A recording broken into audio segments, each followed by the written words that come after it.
Loan લીધી એટલે એનો મતલબ એવો નથી કે આપણી બેંક સાથે લગ્ન કરી લીધા નથી. રિલેશનશિપ મેનેજરનું કામ એ છે કે રિલેશનશિપ ડેવલપ કરવી પછી એને એક્સપ્લોઇટ કરવી. અમારા કડવા શબ્દો છે પણ that is the hers reality of banking. Loan બંધ કરવા જાવ ને ત્યારે ક્યાં ક્યાં ડોક્યુમેન્ટ બેંક પાસે માગવા જોઈએ? તો સૌથી પહેલી વસ્તુ, હવે આપણે વાત કરીએ કે જે ઘર મળી ગયું, ચલો લોન લેવાઈ ગઈ, બધું થઈ ગયું, પણ હવે ઘણા લોકો શું કરે છે, તમે જે કેવું કહ્યું કે ક્રાઇટેરિયા ખાસ ધ્યાનમાં રાખવા જોઈએ કે ફૂલફિલ થવા ખૂબ જરૂરી છે. Yes, yes. હવે લોન લેતી વખતે લોકો ઘણી નાની મોટી ભૂલો કરતા હોય છે, તો એવી ભૂલો તમારા કોઈ ધ્યાનમાં આવી છે કે જે બહુ મેજર છે? યસ, લોન લેતી વખતે સૌથી મોટી મેં તમને કીધું ની ભૂલ એ હોય કે લોકોને એમ લાગે કે મને બધો ખ્યાલ છે. હોમ લોન લેવું હોય ને તો એના હગાવાલાને પૂછે, હાડુભાઈને પૂછે કે ભાઈ ક્યાંથી લીધી હતી. હવે હાડુભાઈ તો એક્સપર્ટ નથી. માનો તમારે ક્રિકેટ રમવું હોય તો ઓબ્વિયસલી તમે સારા કોચને પૂછી શકો. બાજુમાં મગનભાઈ રહેતા હોય, મગનભાઈને ક્રિકેટ વિશે કેમ ખ્યાલ આવે? આ સિમ્પલ સવાલ છે. પણ લોકોને એમ લાગે છે કે ભાઈ લોન તો હવે હાન થાય તો 15 જણા મને સામે ફોન કરે છે બેંકવાળા. એમાં ક્યાં એવડી મોટી વસ્તુ છે? પણ બેંકવાળા જ્યારે કોઈ પણ વ્યક્તિને ફોન કરતા, કોઈ વ્યક્તિ સામેથી ફોન કરતા હોય ત્યારે એને બેસ્ટ કોટેશન મળશે એની ગેરંટી શું છે? લોનની બેસ્ટ ઇન્ફોર્મેશન મળશે એની ગેરંટી શું છે?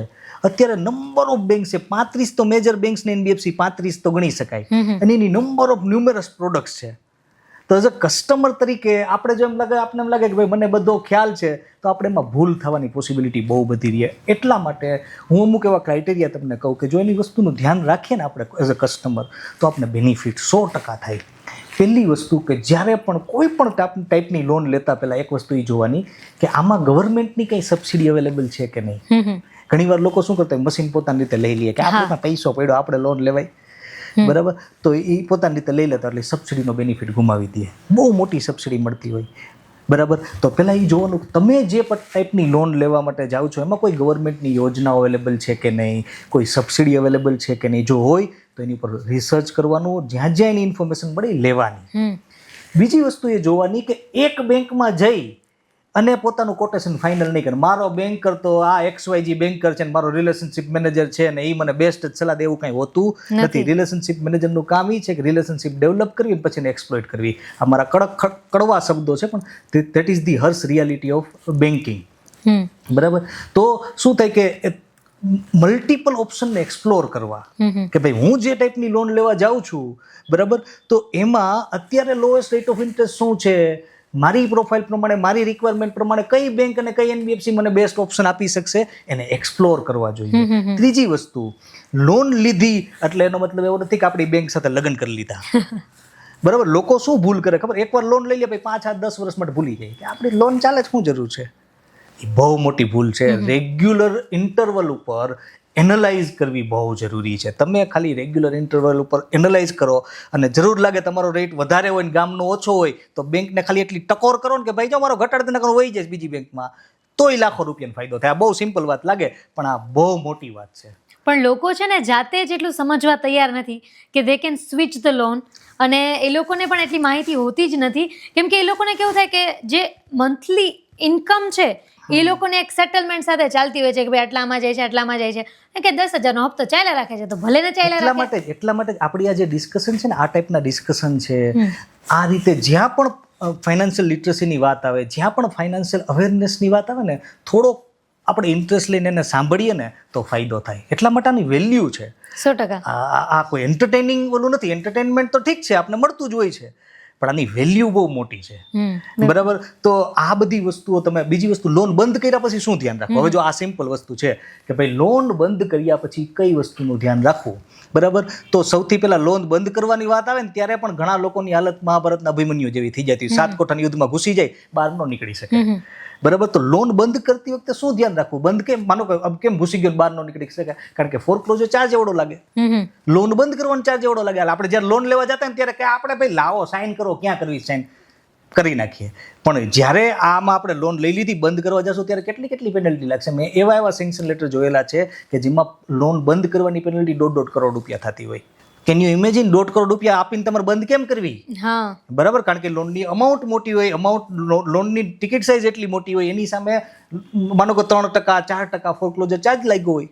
એટલે કમ્પલસરી ચાર્જ લગાડવો પડે કે કોઈ આપણને ખ્યાલ ના હોય કે શું કામ લાગે છે? એક્ઝેક્ટલી. હવે કેવું થાય કે હોમ લોન એવી વસ્તુ છે કે હોમ લોનમાં કોઈ ફોરક્લોઝર ચાર્જ ના હોય. ભારત સરકારે કીધું કે હોમ લોન કોઈ વ્યક્તિ લેશે તો એમાં બંધ કરવાનો કોઈ ચાર્જ લાગશે નહીં. બાકીની જે મોર્ગેજ લોન હોય ને તો એમાં બહુ ઇમ્પોર્ટન્ટ ક્રાઇટેરિયા ગવર્મેન્ટે ડિસાઇડ કરેલા છે. અને અત્યારે આરબીઆઈએ એક બહુ મહત્વનું નોટિફિકેશન ડિક્લેર કર્યું કે હવેથી કોઈ એમએસએમઈ હોલ્ડર હશે 1 જાન્યુઆરી 2026 કોઈ એમએસએમઈ હોલ્ડર હશે એને લોન લીધી હશે, કોઈ જાતનો ફોરક્લોઝર ચાર્જ બેંકે લેવાનો નથી.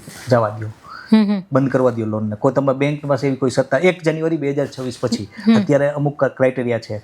બીજો એક ક્રાઇટેરિયા આપ્યો કે કોઈ વ્યક્તિ મોર્ગેજ લોન લે છે, પ્રોપર્ટીવાળી લોન લે છે, પર્સનલ યુઝ માટે જો લેતો હશે તો એને કોઈ પણ જાતનો ફોરક્લોઝર ચાર્જ નહીં ચૂકવવો પડે.